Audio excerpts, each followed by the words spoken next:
Hello students, how are you? Welcome to SBS English classes. We are here to start chapter 2, means poem number 2. An elementary school classroom in a slum, composed by Stephen Spender. Stephen Spender के द्वारा ये रची गई poem है. An elementary school classroom in a slum. Slum means होता है गंदी बस्ती, मलिन बस्ती, झोपड़ी झुग्गी की बस्ती या झोपड़ी झुग्गियों का इलाका, क्षेत्र. गंदी बस्ती में, मलिन बस्ती में एलिमेंट्री स्कूल कहते हैं पाठशाला को. क्लासरूम मीन्स कक्षा.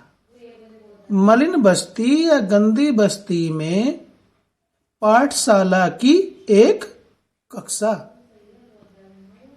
तो स्टीफन स्पेंडर ये इंग्लिश पोएट हैं और एसेइस्ट भी हैं, निबंधकार हैं और कवि भी हैं.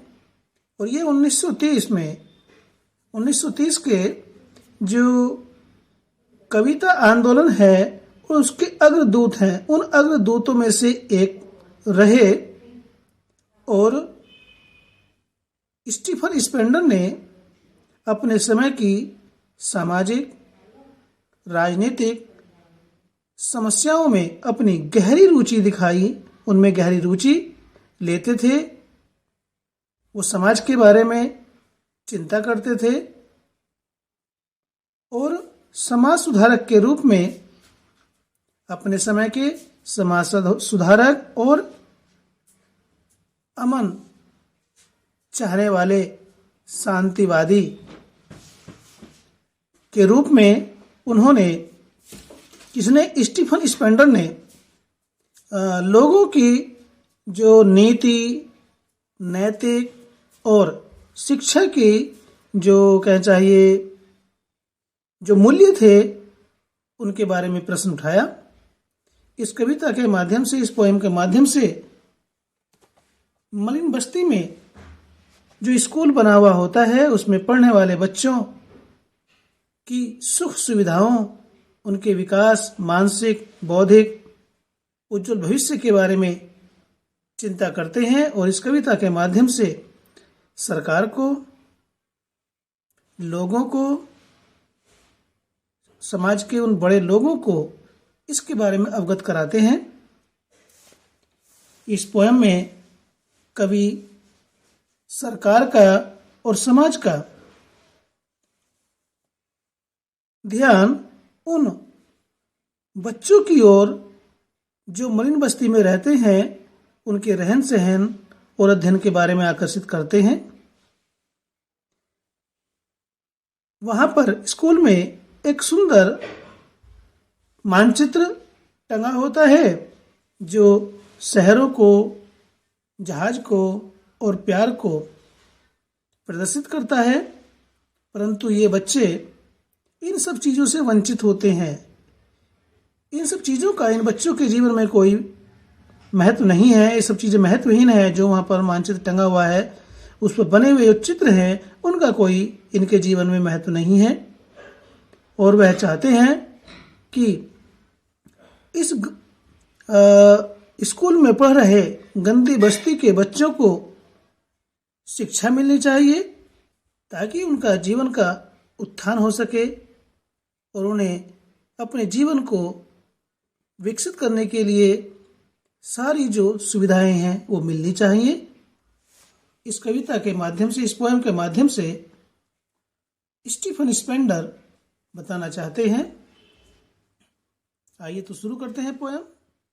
फार far from gusty waves these children's faces like rootless weeds, the hair torn round their pallor, the tall girl with her weighed down head, the paper seeming boy with rat's eyes, the stunted, unlucky heir of twisted bones, reciting a father's gnarled disease, his lesson from his desk at back of the dim class, one unnoted, sweet and young, his eyes live in a dream of squirrel's game in tree room other than this.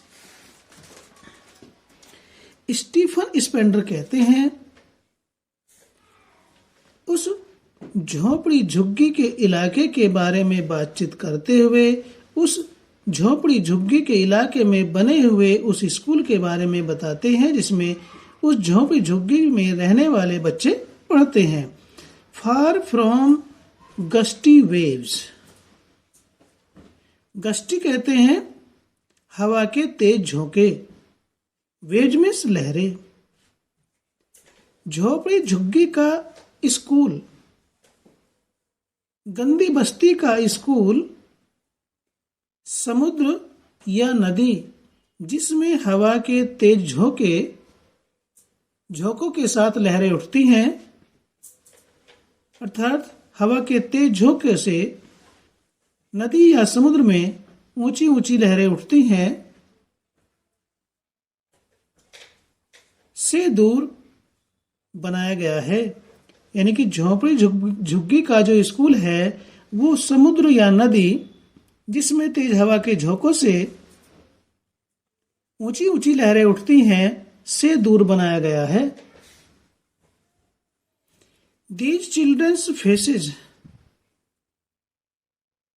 इन बच्चों के चेहरे जो उस गंदी बस्ती के school में पढ़ते हैं, उन बच्चों के चेहरे like rootless weeds, like means की तरह समान या के समान, रूटलेस कहते हैं जड़ विहीन, बिना जड़ के, वीड्स कहते हैं खरपतवार, wild plants. The hair torn, here means बाल, टॉर्न वैसे फटा हुआ होता है या फटे हुए, यहां इसका मीनिंग है स्कैटर्ड, बिखरे हुए। राउंड देयर पैलर, उनके पीले चेहरों पर, इन बच्चों के पीले चेहरे पर उनके बाल इस प्रकार से बिखरे हुए हैं जैसे जड़ विहीन खरपतवार बिखरे हुए होते हैं। यहां स्टूडेंट्स ये दे रखा है, the children's faces like rootless weeds, the hair torn round their pallor. यहां पर लाइक वर्ड आ रहा है, यहां पर जड़ विहीन खरपतवारों को गंदी बस्ती के पीले चेहरों पर बिखरे हुए बालों से कंपेयर किया गया है, तुलना की गई है। तो इसमें क्या है, सिमिली है। सिमिली वहां पर होती है जहां पर दो अलग अलग चीजें हों लेकिन उनमें गुण एक जैसा हो, एक गुण एक जैसा हो, तो वहां पर सिमिली होती है। और सिमिली में लाइक, एज, सो ऐसे शब्द आते हैं, तो इसमें सिमिली है। तो पोएट कहता है कि झोपड़ी झुग्गी का स्कूल नदी या समुद्र जिसमें तेज झोंकों से लहरें उठती हैं से दूर बनाया गया है, और उसमें पढ़ने वाले बच्चों के चेहरे पीले हैं, अर्थात उनका स्वास्थ्य ठीक नहीं है। The children in the school belonging to the slum are not healthy. Their faces are bloodless and the hair are scattered on their yellow faces like the wild plants which have no roots. यहाँ पर जड़ विहीन खरपतवार से अर्थ है कि उन गंदी बस्ती के बच्चों का जो उस गंदी बस्ती के स्कूल में पढ़ रहे हैं का भविष्य अंधकार में है, स्पष्ट दिखाई नहीं देता, उनका भविष्य सुरक्षित नहीं है।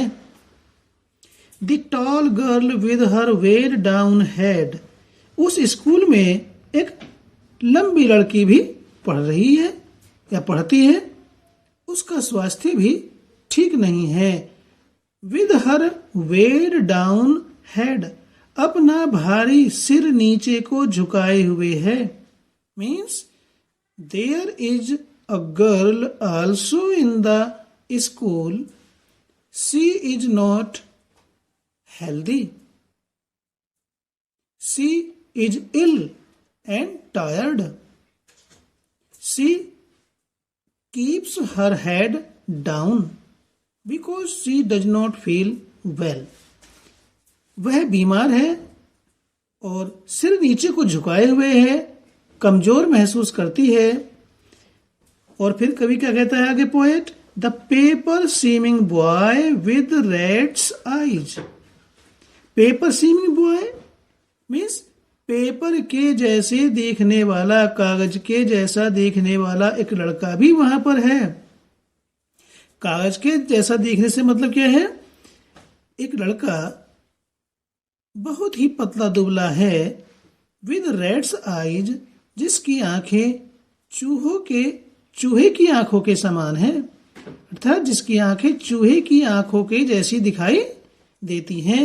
इसका भी यही मीन्स है कि वो पतला दुबला लड़का जिसकी आंखें चूहे की आंखों के समान दिखाई देती हैं, कहने का अर्थ है कि वह लड़का बहुत ही पतला दुबला है, कमजोर है, उसका स्वास्थ्य भी ठीक नहीं है।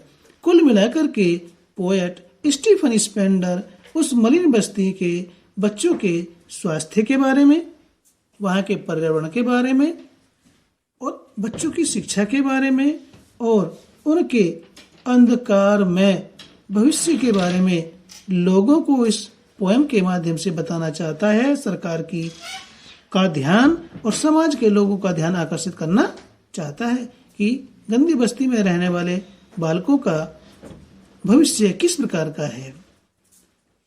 The stunted unlucky heir of twisted bones, the stunted कहते हैं शारीरिक रूप से अविकसित, जिसे कहते हैं कुपोषित, अनलकी अभागा, हेयर मीन्स उत्तराधिकार, of twisted bones, twisted bones means ऐठी हुई हड्डियों का, मुड़ी हुई हड्डियों का। वह बालक पैतृक रूप से अपाहिज है, शारीरिक रूप से अविकसित है, अभागा है और उसकी हड्डियां भी मुड़ी हुई हैं। तो पैतृक रूप से वह अपाहिज है वो बालक। रिसाइटिंग दोहरा रहा है, ए फादर्स नॉल्ड डिजीज, अर्थात उसे जो बीमारी है वो पैतृक रूप से मिली है, अपने पिता से मिली है। उसके पिता के हाथ पांव भी गांठदार थे, गठीले थे। नॉल्ड मीन्स गठीले, जिनमें गांठ पड़ी हुई होती है, नोटेड। हिज लेसन, पैतृक रूप से अपाहिज बालक रिसाइटिंग दोहरा रहा है, पढ़ रहा है। हिज लेसन, अपना पाठ, फ्रॉम हिज डेस्क, अपनी डेस्क पर बैठा हुआ, अपनी डेस्क पर बैठा हुआ पैतृक रूप से अपाहिज बालक अपने पाठ को दोहरा रहा है। At back of the dim class one unnoted sweet and young, आगे कहता है at back of the dim class, यानी कक्षा में पीछे की बेंच पर बैठा हुआ है वो बालक जहां पर अंधकार है। वह बालक जो पैतृक रूप से अपाहिज है, वह कक्षा में पीछे अंधेरे में बैठा हुआ है। अननोटेड, जिसको कोई देख भी नहीं सकता है, दिखाई भी नहीं देता उसकी, अर्थात उसे नजरअंदाज किए हुए हैं। स्वीट एंड यंग, उस प्रिय युवा बालक को कोई देख भी नहीं रहा है या की और कोई ध्यान नहीं दे रहा है, क्योंकि वह कक्षा में पीछे अंधेरे में बैठा हुआ है। His eyes live in a dream of squirrel's game in tree room other than this. वह पैतृक रूप से अपाहिज बालक कक्षा में पीछे अंधेरे में बैठा हुआ है और मेज पर डेस्क पर बैठे हुए वह अपना लेसन दोहरा रहा है, पढ़ रहा है। वह बहुत ही प्यारा है, सुंदर है, लेकिन उस पर ध्यान नहीं दिया जा रहा है।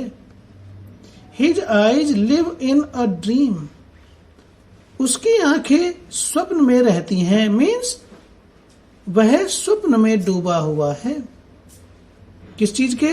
ऑफ स्क्विरल्स गेम गिलहरी के खेल में।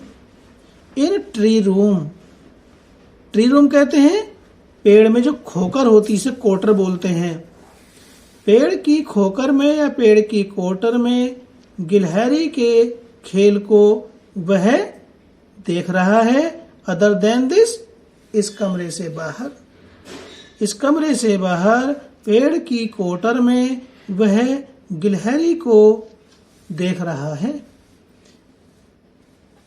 तो इस प्रकार से इस पोएम के माध्यम से पोएट हमें मरीन बस्ती में रहने वाले बच्चों के शिक्षा, स्वास्थ्य और हर प्रकार की सुविधा से वंचित होने के बारे में हमको बता रहा है, जिसकी ओर सरकार और समाज का ध्यान आकर्षित इस कविता के माध्यम से स्टीफन स्पेंडर कर रहे हैं। Sour cream walls donations Shakespeare's head cloudless at dawn, civilized dome riding all cities, belled flowery Tyrolese valley, open-handed map, awarding the world its world, and yet for these children, these windows, not this map, their world, where all their futures painted with a fog, a narrow street sealed in with a lead sky, far from rivers, capes and stars of words. इस second stanza में Stephen Spender कहते हैं कि on शोर cream walls, उस school की दीवारें cream colour से पुती हुई हैं और उनका रंग सोर क्रीम हल्का हो गया है, बदरंग हो गए हैं। दीवारें बदरंग हो गई हैं क्योंकि काफी समय हो चुका है। इस कारण से उस स्कूल की जो दीवारें थी जिन पर क्रीम कलर का व्हाइट वॉश होया हुआ था, वह हल्का हो गया है, जिससे दीवारें भद्दी दिखाई दे रही हैं। उनका रंग बदरंग हो गया है और उस पर बने हुए चित्र डोनेशंस, दानदाताओं की सूची जो बनी हुई थी, दानदाताओं की जो नाम लिखे हुए थे उस पर, और उस पर अन्य चित्र बने हुए थे, वे स्पष्ट नहीं दिखाई दे रहे हैं, वो खराब हो गए हैं। शेक्सपियर्स हेड, और उस पर जो शेक्सपियर का चित्र बना हुआ था वह भी अस्पष्ट है, स्वच्छता से नहीं दिखाई दे रहा है। Cloudless at dawn, cloudless means बादल रहित, एट डॉन प्रातः काल के समय, इन द अर्ली मॉर्निंग सुबह को सवेरे आकाश साफ दिखाई दे रहा है।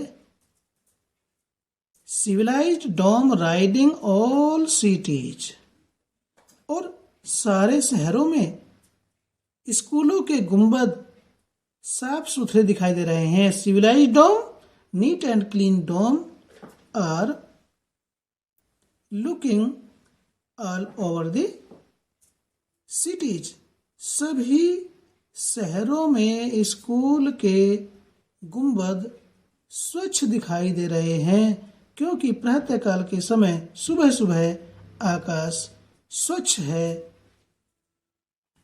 नीला दिखाई दे रहा है।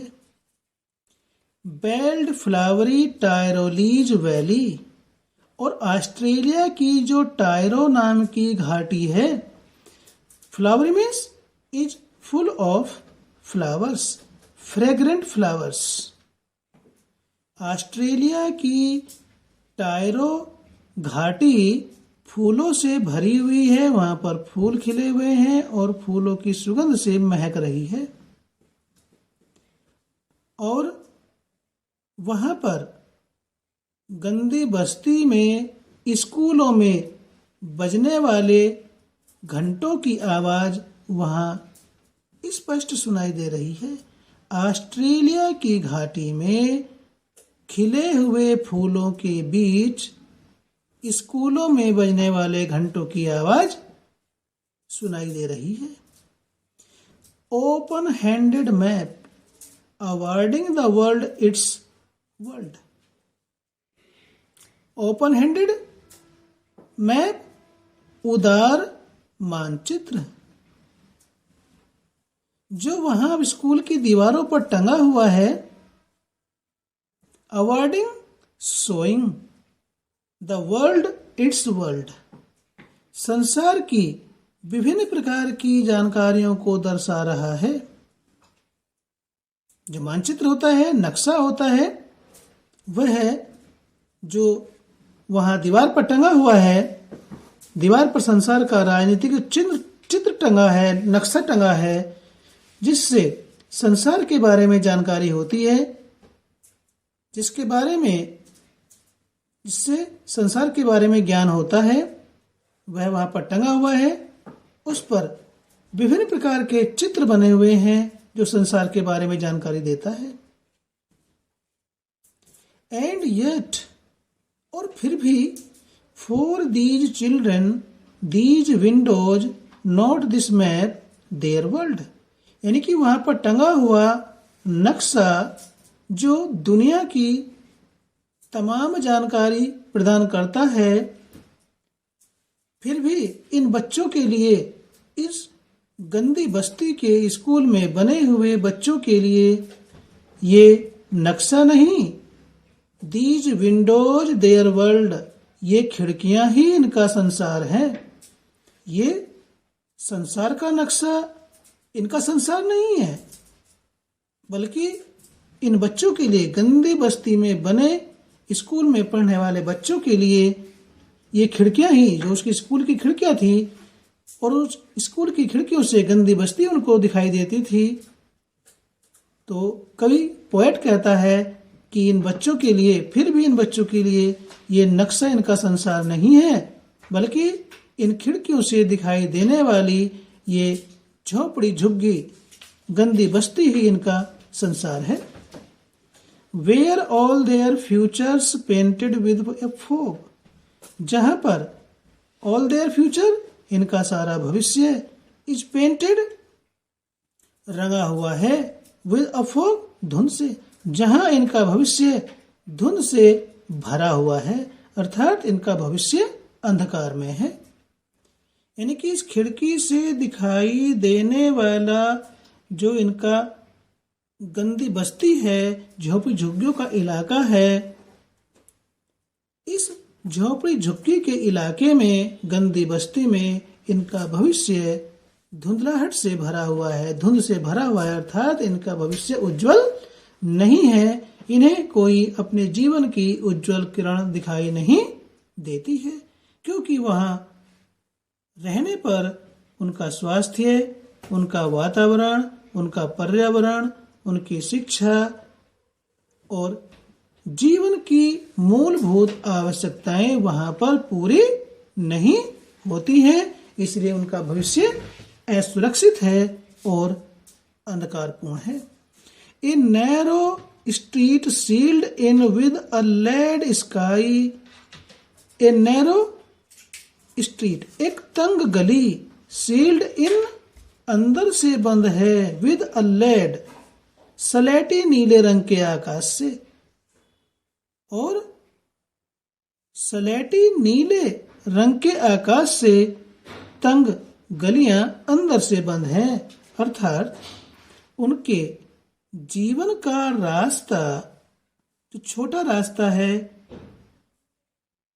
वह कहीं आगे खुलता हुआ प्रतीत नहीं होता है, अर्थात उनके भविष्य का रास्ता पूर्ण रूप से बंद है। किसी प्रकार की उनके जीवन को उज्जवल करने के लिए, उनका जीवन सुखमय बनाने के लिए किसी प्रकार का कोई रास्ता दिखाई नहीं देता। Far from reverse, caves and stars of words, और रिवर्स नदियां, केव्स कहते हैं अंतरीप, जो समुद्र में धरती का किनारा, पृथ्वी का किनारा, जमीन का किनारा अंदर की ओर जा रहा होता समुद्र में, पतली सी पट्टी, उसे अंतरीप कहते हैं। और सलेटी नीले रंग के आकाश ने दूर स्थित नदियां, अंतरीपों और स्टार्स ऑफ वर्ड्स का मीनिंग है शिक्षा जगत, और शिक्षा जगत में जाने वाले तंग रास्ते को अंदर से बंद कर दिया, अर्थात किसी भी प्रकार से उनकी उन्नति का मार्ग वहां नजर नहीं आता है, दिखाई नहीं देता है। तो वीडियो अधिक लंबी हो जाएगी, इसको यहीं पर रोकते हैं और इसके 2 स्टैंजा जो लास्ट के हैं वो आपको दूसरी वीडियो में उपलब्ध कराते हैं। वीडियो अच्छा लगा तो लाइक कीजिए, चैनल पर पहली बार आए हैं तो इसे सब्सक्राइब भी कर लीजिए ताकि इसी प्रकार की वीडियोज का नोटिफिकेशन आपको मिलता रहे। फिर मिलते हैं इसकी वीडियो नंबर 2 में। Till then take care, bye bye.